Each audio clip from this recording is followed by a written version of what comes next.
Hello, it's day 4 and things are moving along. So you can see foundations coming, and I'm going to be doing a little bit of insulation. I've already laid some down, covered them up. So I thought I'd do something a little different with the video. So let's put some insulation in.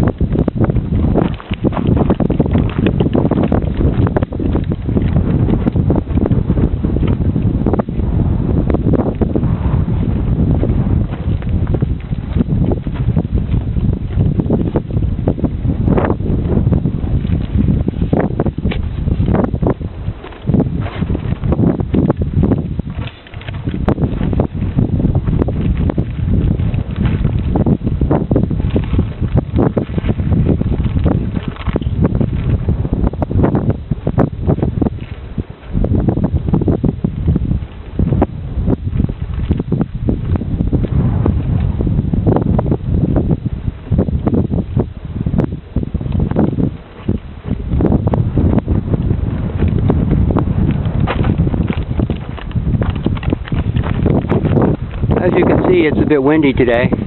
I've had good weather, but today winds picked up, so it's making the insulation a little bit hard to handle, but not too bad.